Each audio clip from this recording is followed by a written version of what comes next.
7 with Sinister 7 Gaming, and today I'm finally going to release my Wick anomaly powered tank build. And as you can probably see, if you're familiar with the Devastator, you kind of see the skills that I use. But what I'm going to do in this video, I'm going to try to get as in-depth of why I use each part of, each build. I've been able to solo pretty much all the content all the way up to challenge tier 15 with it. I've been able to clear on gold in challenge tier 15 with it. I haven't really had any issues with the build at all. I'm still tweaking it because I'm trying to catch that elusive Technomancer with blighted rounds or a Pyromancer with ignited rounds.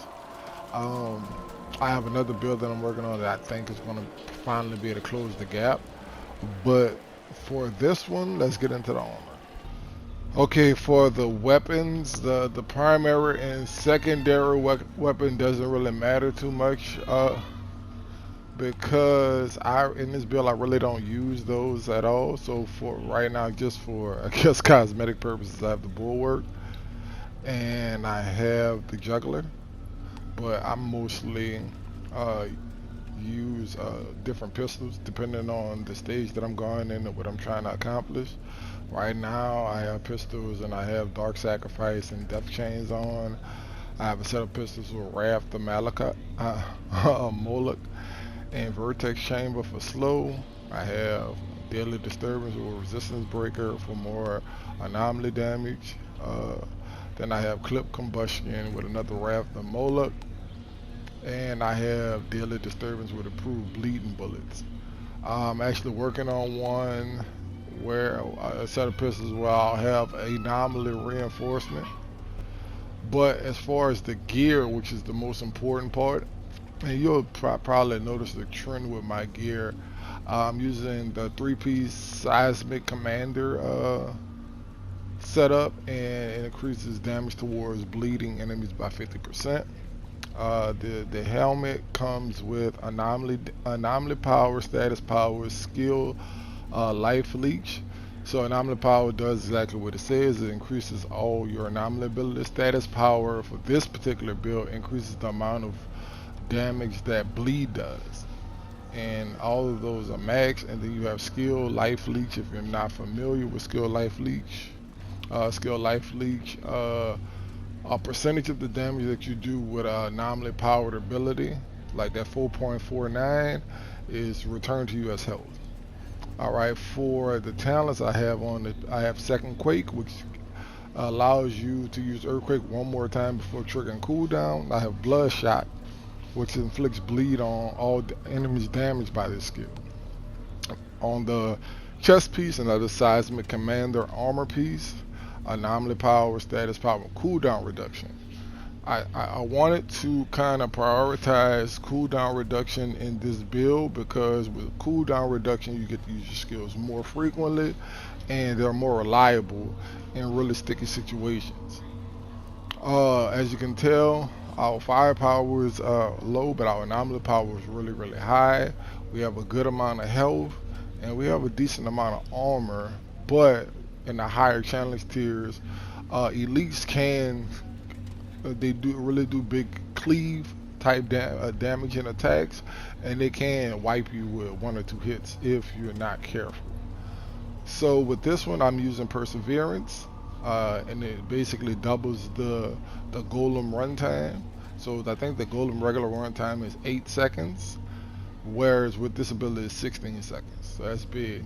And the chest piece came with Earth's Legacy, which increases the skill's range by 60%, which I didn't like at first. I wish it could have been another one of the Earthquake variant moves, but the 60% range actually does help in niche situations, like when you're trying to kill one of those little wasp things they're forever out of range. You can, with that 60%, you won't miss. Moving on to the legs, we have Seismic Commander legs, and we have an anomaly power, status power again, and cooldown reduction. Delays come with tainted blood on it, which increases the amount of damage further uh, to targets bleeding by 25%. So now you're at 75%. Then I rolled bloody boost on it to give myself another 15% against bleeding targets. Now I'm at a flat 90% of additional damage. So it's almost double damage whenever you hit something that's bleeding with this build, which is pretty cool. With the gloves, I have epic gloves on, and you whatever your preference is. Like I said, I was mostly going for anomaly power, cooldown, and status power to increase the amount of damage my bleed did per tick. So I was able to accomplish that with the pieces that I have. So with this one we have ground crush, which gives earthquake an additional 84,000 damage when used, and I have extra quick, which gives me another time to use it before triggering cooldown, which means I can use earthquake 3 times in a row before I trigger a cooldown, which is cool because, like I said, I kind of focus this build around earthquake and around cooldown reduction. Alright, with the boots of the Vanguard, we went anomaly power, status power, and cooldown reduction.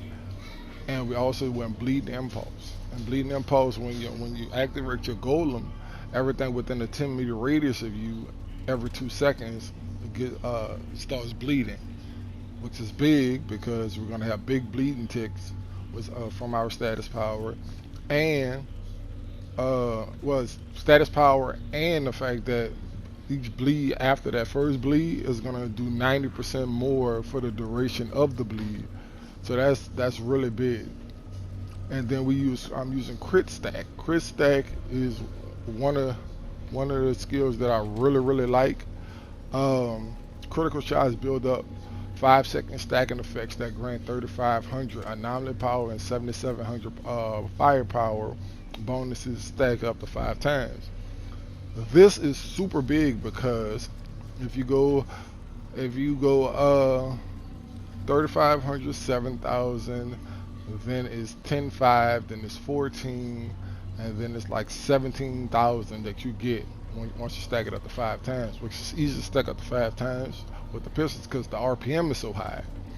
So you end up at almost like 200,000 anomaly power, and your 3 earthquakes are hitting like freight trains. So that's the really big part about the build that I like. If we take a deeper dive into our abilities, you can see I use Tremor. My particular Tremor is dealing 22,000 damage, and it heals me for 1,500. It's on 11, almost 11-second cooldown. I wanted to get, it's gonna be 11 seconds once I fully max out all the reduction cooldowns. Probably gonna be like 10.9. Then we have Golem. Golem reduces all damage you take by 65% for 16 seconds because of perseverance, and that's going to be on a 13-second cooldown. And I think the regular cooldown for Golem is like 26 seconds, something crazy like that. So to get it down to 13 seconds is very reliable, and I'm always in Golem form. So that's pretty big. Then we have Earthquake. Earthquake is going to be like a 6.8 seconds, so we're going to be at about a 6-second cooldown, and it releases a shockwave of 172,000 damage and interrupts all enemies in front of you. And you can do that 3 times. So most things that you hit with 3 earthquakes, because the first one's going to bleed them, and the next 2 are going to do double damage, so it's going to be like almost like 340,000 damage. They're going to die, unless you're fighting a elite boss. And even fighting those, the amount of damage that you put out is going to be crazy. So that's something to keep in mind or whatever. So moving on to skills. If you're first of all, to understand the Devastator skills is the close range tank stand your ground type of class. All right, melee strikes with this build set up are going to do 44,000 damage and inflict bleed on all enemies of a small radius. And then the healing mechanic is everything within close range that dies near the Devastator heals it for 24% of your max health, which is good. That's pretty good. And close range in this game is 10 meters. So anything inside of 10 meters, anything inside of 10 meters is going to heal you for 24% of your health. You also receive an additional 15% max health and increase your armor by 30%. So that's pretty big. You know what I'm saying? That you're going to be able to stand in front of a lot of hits and really do your thing with the Devastator. However, most people kind of tailed off towards Pyromancer and Technomancer because they want to see the big numbers and they want to see things die quickly. With this build, you're able to do that. So as you can see, I went the Seismic Shifter route, and with the Seismic Shifter, I went Anomaly Reservoir, I went Endless Tremor for Seismic cooldown, I went Anomaly Reservoir, I went Unending Watch for Protection cooldown, I went Pure Anomaly to increase my resistance piercing by 15%, I went another Anomaly Reservoir, I want another Endless Tremors, another Anomaly Reservoir, Executioner, because when you get an enemy with, below 30%, I call it execution range, and then all your damage on top of the bleed starts to do 20% more damage. So that's big. Then you have another Anomaly Reservoir. You have Rejuvenation for some good old-fashioned skill leech. You have Protected by the Anomaly, increases armor by 40% of your anomaly power, which is huge with this build because you have so much anomaly power. You have Skilled Sentry, which increases your armor by 20% and resistance by 20% for 10 seconds whenever you use a skill, which you're always going to be using because you're always going to be using Earthquake, you're always going to be using Golem, and every time you Tremors up, you're going to pop that. Then you have Pure Anomaly for some more resistance piercing, which gives you 30% bypassing your opponent's resistance.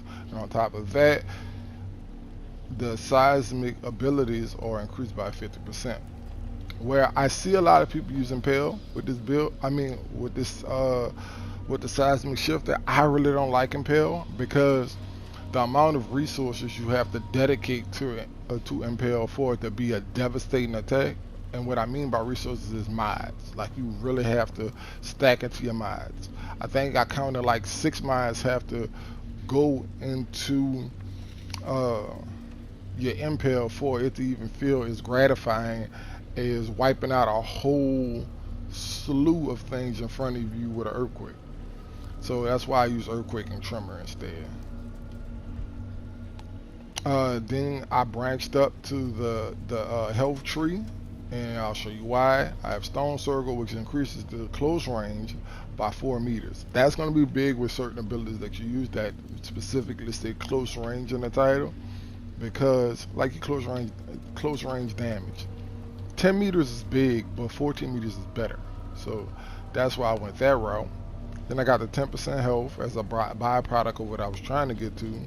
I went with Tank to get the 20% more armor because I wanted to be more tanky.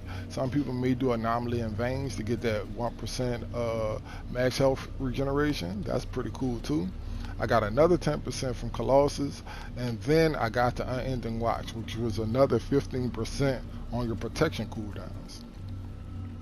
So all in all, this whole setup, this whole build is a really strong anomaly setup. As you probably seen in the early clip, that you can stand in front of damage, you can stand in front of multiple elites, you can stand in front of packs of mobs, and you'll be perfectly fine as you do your damage. Your damage numbers are going to stack, and you'll have damage numbers equivalent to a Pyro or a Technomancer. You'll have damage numbers equivalent to them, no problem.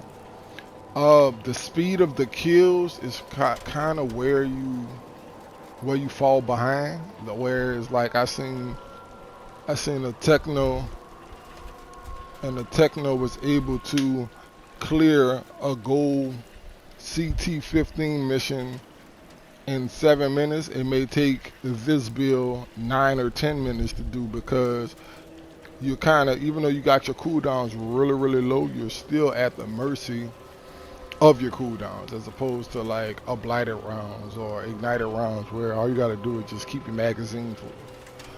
The reason I use pistols is because pistols have the second highest RPM. They are tied for the fastest reload time, and they don't lose ammo. So when you're searching for fast clears with this build, you can kind of bypass ammo crates. You can kind of just go to move, and your pistols don't have to do a crazy set amount of damage. You just need your pistols to fulfill a purpose. So even if it's every 3 seconds you do a big attack, that big attack is going to be amplified by the blood damage or the status power. So yeah, this build all in all is a very strong build, and I know that if you have the pieces, if you have the means to make it, you'll see what I'm talking about. You don't necessarily have to have all legendary pieces to make this build. You can just, if you don't have the pieces, just go with 5 pieces of epic gear. The only thing you'll lose is that additional 50% bleed damage that you get. But into the next one, this your boy Jamelio7 with Sinister 7 Gaming.